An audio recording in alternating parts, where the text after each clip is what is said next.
दोस्तों, 1 एकड़ में लौकी की खेती करके कितना मुनाफा लिया जा सकता है, कितना उत्पादन लिया जा सकता है, कौन से महीने में लगाने पर लौकी के सबसे ज्यादा मंडी भाव मिलते हैं और कौन से महीने में लगाने पर सबसे ज्यादा उत्पादन मिलता है। अगस्त माह में आपको लौकी की खेती करनी चाहिए या नहीं करनी चाहिए, कितना मुनाफा मिल सकता है, लौकी की खेती करने का सही तरीका कौन सा है, कौन से तरीके से लगाने पर सबसे ज्यादा उत्पादन निकल के आता है और कौन कौन सी वैरायटियों का आपको सिलेक्शन करना है। इन तमाम जानकारियों के लिए आज का ये वीडियो आपको पूरा वॉच करना है, लास्ट तक वीडियो पे बने रहना है ताकि लौकी की खेती के बारे में संपूर्ण जानकारी आपको मिल सके। दोस्तों, वीडियो अगर पसंद आए तो वीडियो को लाइक जरूर कीजिएगा और चैनल को सब्सक्राइब नहीं किया है और चैनल पे अगर आप पहली बार आए हैं तो चैनल को सब्सक्राइब करके बेल आइकन जरूर दबा दीजिएगा ताकि हमेशा आपको खेतीबाड़ी से रिलेटेड वीडियोस मिलते रहें। नमस्कार दोस्तों, मेरा नाम है सुरेश और आप देख रहे हैं खेत किसान झुंझुनू। तो दोस्तों, सबसे पहले तो हम बात करेंगे लौकी की खेती करने का सही समय कौन सा है और कौन कौन से समय पर लौकी की खेती की जाती है। तो देखिए, सबसे पहले बात करेंगे लौकी की खेती गर्मियों में सबसे अगेती जो की जाती है वो की जाती है नवंबर और दिसंबर माह में इसकी अगेती खेती की जाती है, जो कि गर्मियों के लिए की जाती है। सर्दियों में इसकी बुआई का कार्य कंप्लीट कर लिया जाता है, यानी कि नवंबर और दिसंबर माह में। लेकिन इन समय में अगर लौकी की खेती करते हैं तो इसके लिए लो टनल जो होता है, यानी कि जो क्रॉप कवर होता है, उसके द्वारा इसकी खेती की जाती है। और उसके बाद में कुछ किसान भाई इसको जनवरी माह में भी लगाते हैं, लेकिन नवंबर और दिसंबर माह में सबसे ज्यादा लौकी की खेती होती है, यानी कि अगेती खेती जो होती है वो इन्हीं 2 महीनों में होती है। उसके बाद में जनवरी माह में भी इसकी खेती की जाती है। जनवरी में भी आपको लो टनल यानी कि क्रॉप कवर लगाना पड़ता है। और उसके बाद में गर्मियों के लिए आप इसकी जो पछेती खेती होती है वो फरवरी और मार्च माह में भी कुछ किसान भाई लगाते हैं, लेकिन ज्यादातर किसान फरवरी माह में लगाते हैं। मार्च माह में लगाने पर उतना ज्यादा उत्पादन नहीं निकलता क्योंकि टेम्परेचर उसके बाद में काफी ज्यादा हो जाते हैं, उत्पादन थोड़ा कम निकलता है। रेट वगैरह तो थोड़े से ज्यादा मिल जाते हैं फरवरी के बजाय, क्योंकि बाद में जो अगेती लौकी होती है वो खत्म हो जाती है मार्केट में आनी। इस वजह से फरवरी और मार्च महीने में भी इसकी खेती की जाती है। और उसके बाद में सबसे ज्यादा मंडी भाव लेने के लिए इसकी जो खेती होती है वो मई माह में की जाती है। मई माह में इसकी खेती करना थोड़ा सा टफ होता है, थोड़ा सा जो कठिन होता है, क्योंकि टेम्परेचर काफ़ी ज़्यादा होते हैं। सिंचाई वगैरह के शेड्यूल हमें काफ़ी अच्छे बना के रखने पड़ते हैं, काफ़ी ज़्यादा सावधानियां रखनी पड़ती हैं, तभी ऐसे इतने ज़्यादा टेम्परेचर में वो अच्छे से ग्रो हो पाती है।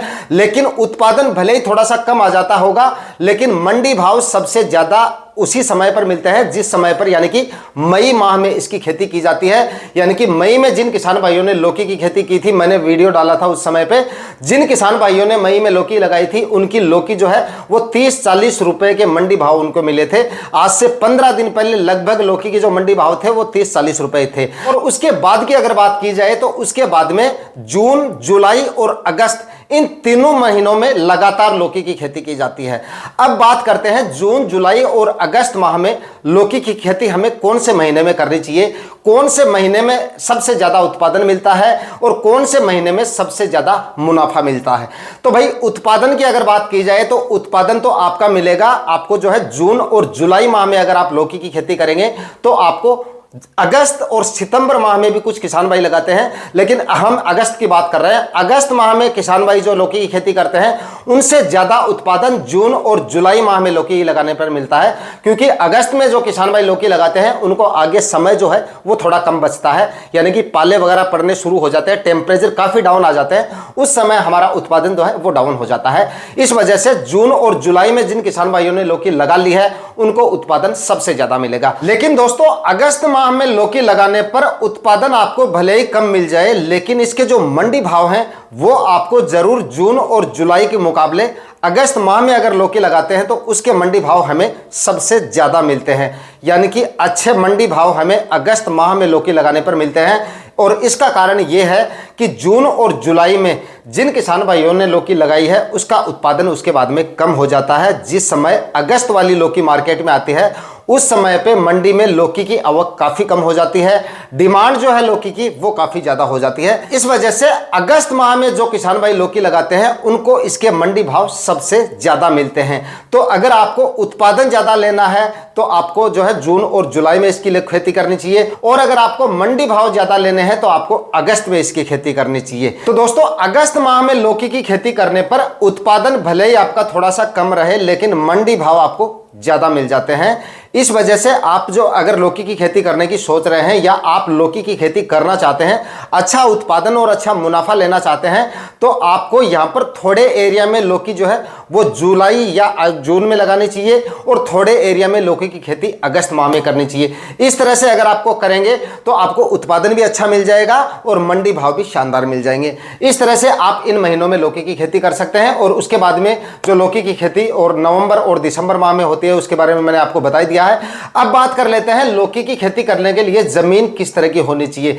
देखिए, जमीन जो है आपकी किसी भी तरह की हल्की या भारी मिट्टी में या चिकनी मिट्टी में या काली मिट्टी में, मतलब किसी भी तरह की खेती में आप लौकी की खेती आसानी से कर सकते हैं। जल निकास की उचित व्यवस्था होनी चाहिए, लेकिन इसकी खेती के लिए सर्वश्रेष्ठ जो जमीन होती है वो हल्की रेतीली दोमट मिट्टी जो होती है वो सबसे ज्यादा अच्छी होती है। यानी कि हल्की दोमट मिट्टी लौकी की खेती के लिए सबसे अच्छी मानी जाती है। इस तरह की जमीन में अगर आप खेती करेंगे तो आपको लौकी की खेती से अच्छा उत्पादन मिलता है। दोस्तों, अब बात कर लेते हैं लौकी की खेती के लिए जमीन की तैयारियां जो है वो आपको किस तरह से करनी है। तो देखिए, सबसे पहले तो आपको मिट्टी पलटने वाले हल से एक गहरी जुताई करनी होती है और उसके बाद में जमीन को 15 से 20 दिन के लिए छोड़ देना होता है। उसके बाद में उसमें रासायनिक खाद उर्वरकों के जो बेसल डोज होते हैं वो बाद में डाले जाएंगे। सबसे पहले गोबर की खाद जो होती है अच्छी तरह से सड़ी हुई या अच्छी कंपोस्ट गोबर की खाद आपको डालनी होती है। यहां पर 250 से लेकर 300 क्विंटल आपको सड़ी हुई गोबर की खाद 1 एकड़ में डालनी है। छिड़काव विधि से पूरे खेत में बिखेर कर और उसके बाद में 2 कल्टीवेशन आपको करने होते हैं। एक कल्टीवेशन आप जो है हेरो से कर सकते हैं और एक कल्टीवेशन आप जो है कल्टीवेटर से कर सकते हैं। इस तरह से आपको 2 कल्टीवेशन करने हैं। जमीन की तैयारियों में आपको 3 से 4 कल्टीवेशन कम से कम करने हैं। अच्छी तरह से मिट्टी को भुरभुरी करके जमीन की तैयारियां अच्छी तरह से करके और जमीन को पाटा लगाकर एकदम समतल जरूर बना लेना है। यानी कि मिट्टी आपकी एकदम भुरभुरी भी होनी चाहिए और जल निकास की उचित व्यवस्था होनी चाहिए। बारिश वगैरह के दौरान जल भराव वगैरह की समस्या नहीं होनी चाहिए। इस तरह से आपको जमीन की तैयारियां करनी है। 2 से 3 कल्टीवेशन करने हैं। उसके बाद में आपको रासायनिक खाद उर्वरकों के जो बेसल डोज होते हैं वो डालने हैं। तो रासायनिक खाद उर्वरकों में आपको क्या लेना है, 50 से 60 केजी तो आपको यहां पर डीएपी काम में लेनी है। 30 से 40 केजी आपको यहां पर यूरिया काम में लेनी है और 30 से 40 केजी ही आपको एमओपी पोटाश काम में लेना है। 5 केजी जिंक सल्फेट आपको जरूर ऐड कर लेना है। और अगर आप बरसात के दिनों में लौकी की खेती कर रहे हैं तो 500 ग्राम प्रति एकड़ के हिसाब से कार्बनडाजिम जो फंगीसाइड आता है 50% में, वो भी आपको साथ में ले लेना है। इन सभी खाद उर्वरकों को और जो फंगीसाइड बताया है इन सभी को एक साथ मिक्स करके आखिरी कल्टीवेशन जब आप कर रहे हैं उस समय पर खेत में बिखेर देना है। उसके बाद में आखिरी कल्टीवेशन आपको करना है। आखिरी कल्टीवेशन आप रोटावेटर से भी कर सकते हैं और हेरो से भी कर सकते हैं। लेकिन अगर आप बेड बनाकर इसकी खेती कर रहे हैं, लौकी की खेती कर रहे हैं, तो आपको इसकी जो है आखिरी कल्टीवेशन आप हेरो से करें ताकि आपके बेड जो है वो अच्छी साइज के बनेंगे और अच्छे बनेंगे। तो आखिरी कल्टीवेशन आपको करना है। अब बात कर लेते हैं लौकी की खेती कौन से तरीके से की जाती है और कौन सा तरीका सबसे अच्छा माना जाता है। तो देखिए, लौकी की खेती आप सिंपल और साधारण विधि से भी कर सकते हैं, यानी कि बिना बेड बनाए भी कुछ किसान भाई इसकी खेती करते हैं। तारबांस बंधाई की बातें हम आगे करेंगे। सिंपल और साधारण विधि से खेती करके भी तारबांस बंधाई से खेती की जाती है और बेड बनाकर आप इसकी खेती करेंगे तब भी आप जो है तारबांस बंधाई कर सकते हैं इसके द्वारा। लेकिन जो सिंपल और साधारण विधि से खेती करते हैं उसमें किसान भाई जब लताओं को जो है वो जमीन पे रखते हैं। इस वजह से आप जो है बेड से बेड की जो दूरी है वो कम से कम 7 से 8 फीट की आपको रखनी है। यानी कि लाइन से लाइन की दूरी आपकी 8 फीट होनी चाहिए। 8-8 फीट की दूरी पर आपको बेड बनाने हैं।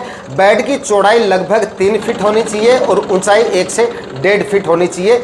इस तरह से आपको अच्छी क्वालिटी के जो बेड हैं वो आपको बनाने हैं बेड राइजर या बेड मेकर की सहायता से। इस तरीके से आपको बेड बनाने हैं। उसके बाद में बात करते हैं प्लास्टिक मल्च की।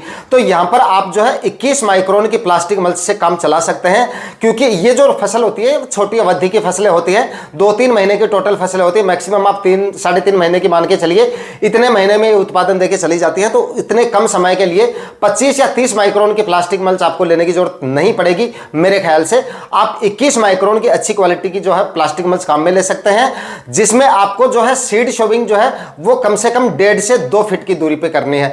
अगर आप बरसात के दिनों में इसकी खेती कर रहे हैं, चाहे आप अगस्त माह में भी अगर लौकी लगा रहे हैं, तब भी आपको 1.5 से 2 फीट की दूरी मेंटेन करनी है।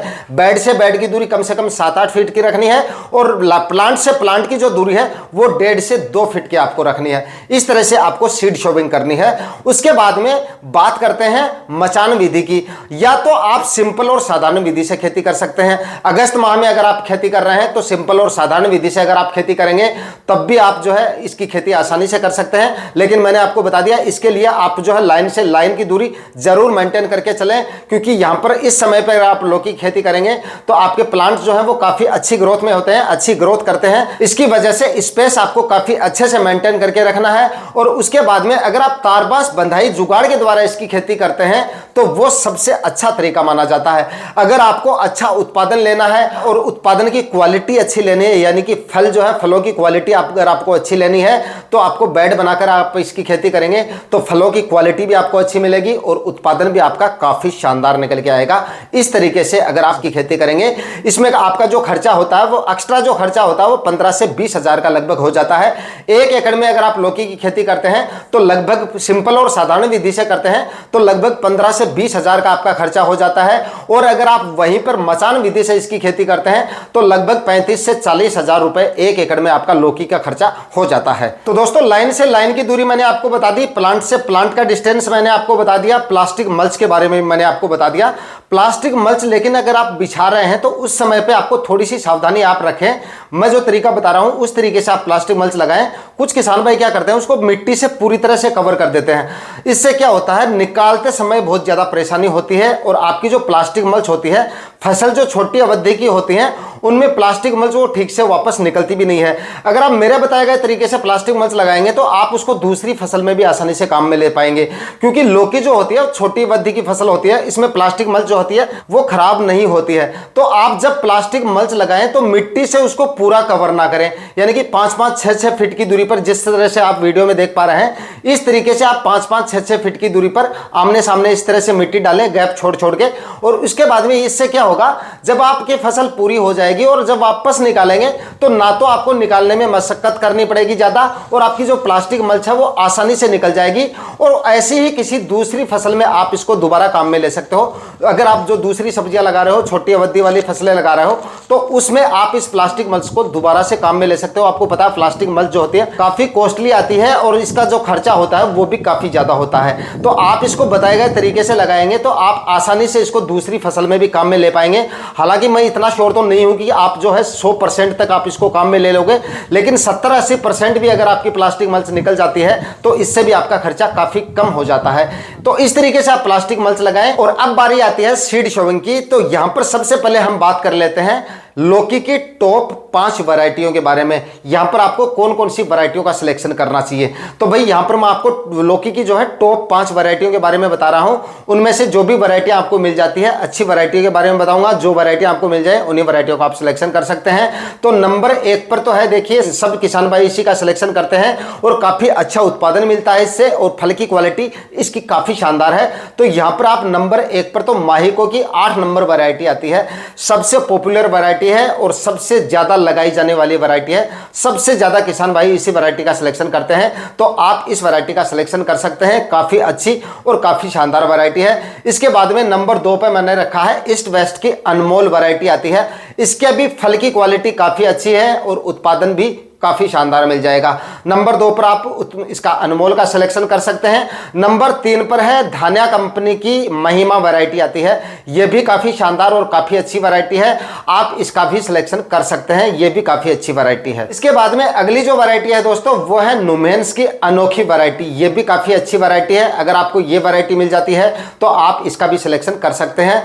उसके बाद में अगली जो वैरायटी है वो है VNR की सरिता। यह भी काफी अच्छी और काफी शानदार वैरायटी है। 5 वैरायटी मैंने आपको बताई है। इन 5 में से जो भी वैरायटी आपको मिल जाए उनका सिलेक्शन आप कर सकते हैं। काफी अच्छी वैरायटियां हैं। दोस्तों अब बात कर लेते हैं लौकी की फसल से कितना उत्पादन निकल के आता है। तो 1 एकड़ में अगर आप लौकी की खेती करते हैं तो लगभग 100 से लेकर और 120 क्विंटल तक आपको लौकी की फसल से उत्पादन मिल जाता है।